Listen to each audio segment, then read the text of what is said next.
Hi there, I'm Damon Holter from Fired Up Food, and we're out at a barbecue competition today. I'm going to show you how to make a couple of things, starting with some pork butt. This is one of the categories that we cook when we're in a competition, so I'm going to show you how I kind of trim it down and use some injections and rubs and that sort of thing to really add a lot of really nice flavor. So this here is called a pork shoulder. It's also known as a Boston butt. And when I'm cooking this in competition, there's one thing in particular that we really focus on. And that's this muscle right here. It's referred to as a money muscle because that's where you win the money in competitive barbecue. The judges really like this one. It's got a lot of nice marbling and good characteristics. So when you slice into it, you've got a really tender piece of meat. So to start with, this is one of the little tricks here, is to trim some of the meat and some of the fat away from that money muscle so that you can expose this and get a lot of nice rub on there and create a really nice bark. So I'm going to show you how to do that. I'm just going to kind of follow along the seam here where the fat comes into the muscle. And I'm going to kind of get rid of a little bit of this meat because I don't need it all. And again, I want to expose that muscle. So we're going to just chop some of this off here.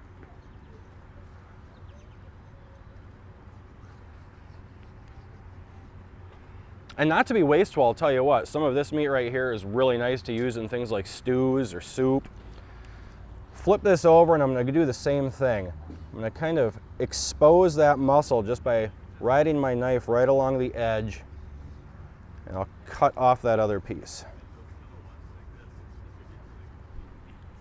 Now this right here, I'll tell you also, this is what's referred to as the fat cap. There's a lot of fat on the back of this pork butt.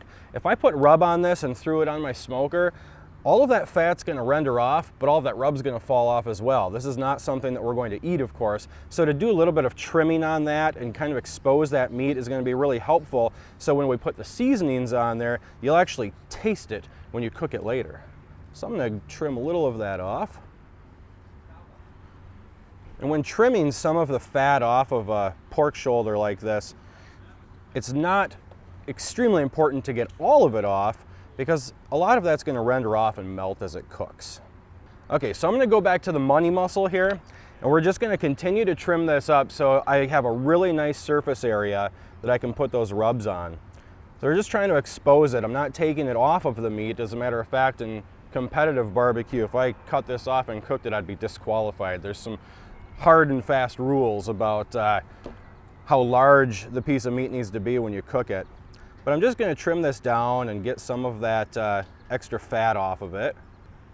And when I'm done cooking this meat, what's going to happen is this piece right here will be separated completely, and I'll cut it into slices, and that's what we're going to turn in for the judges. Everybody really loves this money muscle.